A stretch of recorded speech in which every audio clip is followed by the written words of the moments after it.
Hello mga kapit, happy Sunday sa ating lahat. Ayan nga for today's video mag-update tayo sa ating mga isda.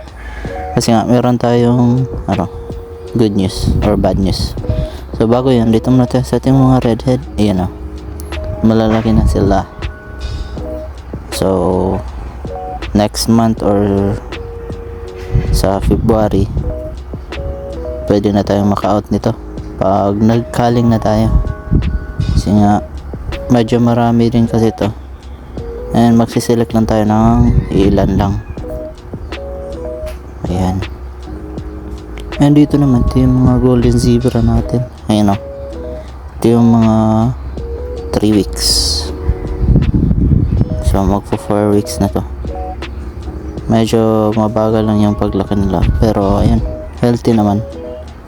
Dito naman ito yung mga picky BM natin, super gold tsaka spotted. Ayan, malalaki na rin yan guys. And next tayo, ito yung mga dap na natin. Syempre ayan, pulang pula. Medyo konti na lang din kasi nga nag harvest tayo. Ito yung mga female natin. And ayun, speaking of female, hindi ko alam kung good news or bad news to. Kasi nga hindi na tayo makapag-breed sa ngayon ng albino golden cheetah. Yung nabili natin na galing kay Kevin Soto, ayan yung dito nakalagay, is yung female guys. Chinek ko siya kahapon kasi nga napansin ko pumagal yung paglaki ng tiyan niya, pero yung hump niya sa likod is medyo lumaki. So ayun, trinay ko tingnan sa viewing tank, and ayun, nakita ko nagbago na pala guys. So bago yan, ito yung male niya. Ayan armored eye pa naman. So pang quality niya yan guys, shooter na shooter.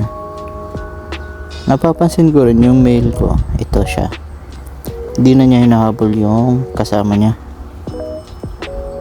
Yun pala, may kababalaghan na nangyari sa female. Bata pa kasi sila nung nabili natin, 2 months nung dumating sila sa atin. Kaya yun, ito ko siya guys, ito yung female. Boom, diba? Hindi na siya she, naging he, hick dog.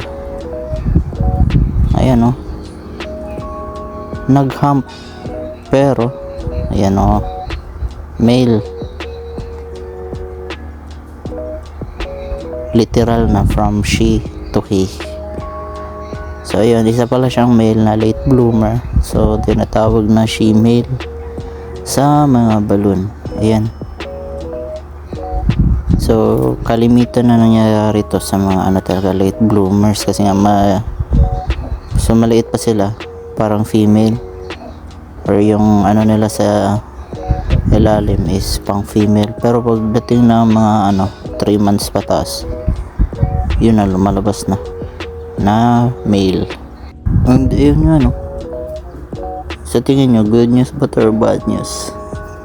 So yun lang muna sa ngayon and ayun, meron na naman tayong bagong i-groom na male, and di tayo makapag-breed sa ngayon. So kung may alam kayong may female na albino golden cheetah, PM nyo ako guys. So yun lang, salamat sa panonood, see you on my next video, bye bye.